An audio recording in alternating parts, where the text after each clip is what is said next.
Thank you so much. My job is to be a collector of stories. I run a project which collects stories from people all over the world, mostly women and girls. And they are stories of harassment and discrimination and abuse and sexual violence. And I think it's a job that you couldn't do without hope. So it's a job that's taught me a lot about hope. And it's taught me to find hope in as many places as you possibly can. And I'm going to share a few of them with you tonight. The first place I find hope is in stories and in the power of stories.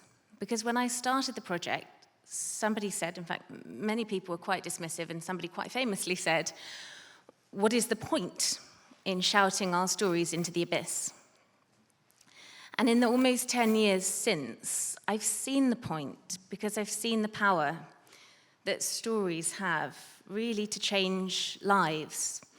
I saw it in the letter sent to me, actually typewritten on a typewriter from an 80-year-old woman who said that seeing the stories of other women had changed her life because after 60 years of carrying the pain of an assault that she was made to believe she was to blame for, it was the stories of other women that let her feel released, that for the first time in 60 years, she knew she wasn't alone and she knew it hadn't been her fault.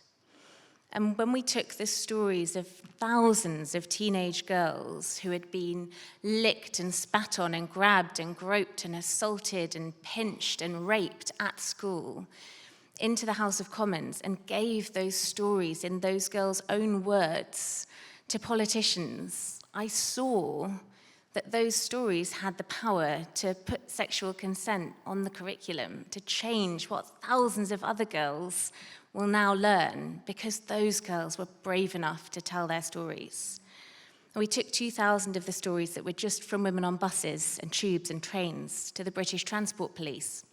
And they used those stories in those women's own words directly to retrain about 2,000 police officers and frontline staff to completely change their understanding of what those experiences of harassment and assault felt like, of why you might not feel able to tell someone immediately, of how things might affect the way in which you communicated when you did. And those stories and that training meant that the reporting of sexual offences rose by almost a third on public transport across London, and so did the detection of offenders. So I've seen the power that stories have to change things. And that's why the second place I find hope is at Hay, because Hay, of course, is built on stories, and I've seen that world-changing power of stories at Hay when I've watched a little girl from a school in rural Wales brought to the festival to one of the brilliant free sessions it puts on, listen to the stories of journalists who looked like her, and for the first time ever have that sense that their story, because she could see herself in it, could completely transform her own. And of course, at Hay, you meet the most incredibly inspiring speakers and authors, but the place I find hope at Hay is in the audience. In the little boy who is perhaps 9 or 10 years old in my first ever event at Hay nearly 10 years ago, who put his hand up trembling and took the microphone and asked, "What can I do to help the girls in my class when they experience this stuff?" Or the teenage girls who were waiting with their parents, joking and laughing in the book signing queue, who said, "Oh, go on, Mum and Dad, give us some space," when they got up to the table and I thought would share a light-hearted chat. And instead, the moment that their parents were out of earshot, said, "Our friend's been raped and she's really struggling to get through her GCSEs. Can you tell us how to support her?" And I knew that they would get her through it.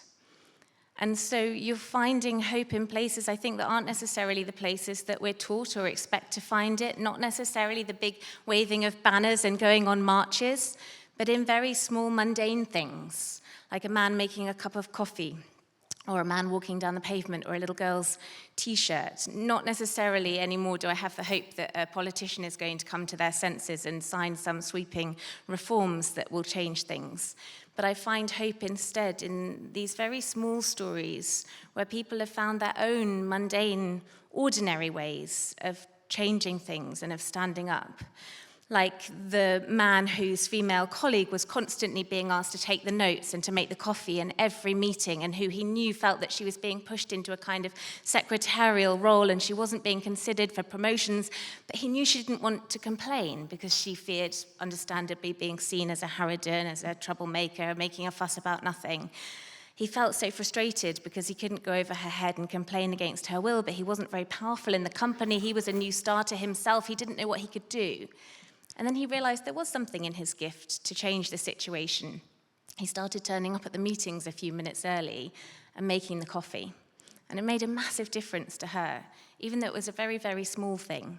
Or the man who wrote that he'd been reading the Everyday Sexism Project website and seeing these stories of women and how sexual harassment impacted them, and he'd never considered it before, and he determined that the next time he saw it, he would take action, he would do something. And he was walking down the street a few days later, and he saw some men on a building site shouting at two women ahead of him on the pavement, and they were shouting, "Get your tits out!" And he said, I panicked. I knew this was my moment. I had to do something, but everything went out of my head, and I couldn't think of what to do, and the moment was passing, so I lifted up my T-shirt, and I showed them mine instead. And it was a really silly, tiny thing, but it got the job done. It sent them the message, it would be ridiculous to do it to me, so why are you doing it to them? Or the little girls at a school I went into who'd written to me to ask me to come and speak to their male peers, because when these girls walked into a classroom, the boys were shouting out numbers out of 10, 3 numbers, one for their faces, one for their breasts, and one for their bums. And they said, will you come in and talk? And I thought that when I arrived, they wouldn't want anyone to know who they were, because very often that happens in a school. But there were enough of them together that they were linked arms in the front row, and they'd had T-shirts made, and they gave one to me, and I put it on, and it said, inspired by Martin Luther King, they had a quote on the front that said, I want to live in a world where I'm judged by the contents of my character and not the pieces of my body. And it wasn't till I got home that night and took the T-shirt off that I realized on the back it said, anyway, I am 10 out of 10. So it's finding hope in small places. And I think the final thing I've learned from this job is that hope is contagious. That it's when one person dares to hope and even perhaps to take action to make that hope come real, that the rest of us allow ourselves permission. And the greatest example of this that I've ever seen is the story of a woman who was walking down the street when a man started shouting at her from where he was working on a roof. And she tried to shout back. She said, why are you doing this? How would you feel if I shouted about your genitals as you walked down the street? And it didn't go very well. He started shouting worse abuse. So she took her ladder down and left him up there to think about it. And I told this story at a book festival, and a few weeks later I got an email from the organisers of the festival, and they said, we thought you'd want to know that there was a group of women in your talk that day, and on their way to their next event, a man on a roof started shouting at them. So they took his ladder down and they ran away. So hope spreads, it is contagious, and even in very, very small ways we can be part of spreading that change.